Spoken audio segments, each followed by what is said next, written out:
it's very attention getting. It's very frank. You don't often see it, particularly between two men. And but none of it felt gratuitous. It never felt that way, even though it's shocking in some ways to see it. But you said something, Matt, about how it does reflect, because sometimes it's rough, sometimes it's tender, it's a little kinky, but never in a campy way. But you said it sort of, their interactions physically sort of reflect what's going on inside of them, emotionally. And can you give us an example of that?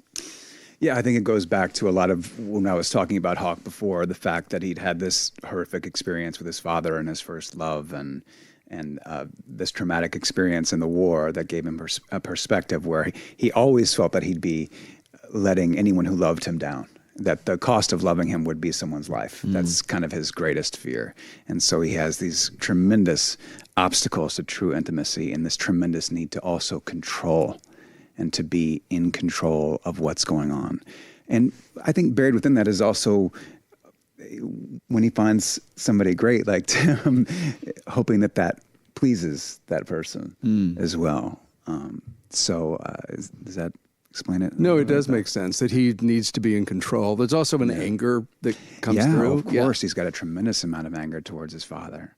And the establishment, as it were. He has a great speech where, he goes off on government, God, all of it. I think he's called a lot of that into question in his life.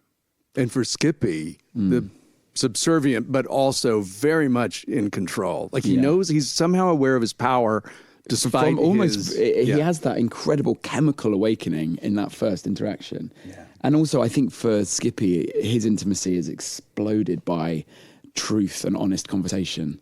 And they have that conversation. I think probably for the first time, he talks about his first experience, asks that of Hawk, doesn't get it. But it's through that conversation that suddenly he goes, let's explore it. And then he does quickly sit in his power, But I do think there's something also about, gay men and women coming together, or gay people. Like, it's the experience of what it is to see these sexual acts on screen is so important, because yes, it's provocative and yes, people will talk about it, but then what? It's actually showing the level of the sort of chemical supernova of what it is in that environment to come together and to achieve what most people would be able to have without question, of a level of intimacy and validation and soothing in that, in that sexual act. And also for anyone who has historically people, gay men, I think, have had a really bad time of being written off as being animalistic in the way that they meet and have sex with each other. But I'm hoping this show will allow people to understand that, these cottaging and the toilet, they're the only places that they could go to meet these people. And actually everyone should be able to have sex with the people that they want to, obviously within consent.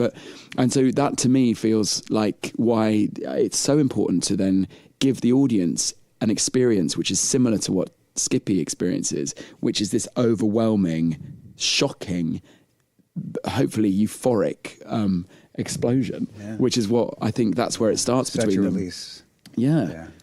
And that's why I think it's a critical exploration. I think it's, We look back on these things and we think they're so far away, but you look at Lawrence versus Texas, which took place in 2003, which overturned the sodomy laws in Texas, which meant that up until 2003, which is 20 years ago, you couldn't have intimate relations with someone of your own gender in the same home, inside the safety of your own home. Yeah. Well, the executive order that you mentioned that Eisenhower, on Joe McCarthy's urging, signed in 1953, was not repealed until 2017. What? Yeah, it wasn't actually repealed until 2000.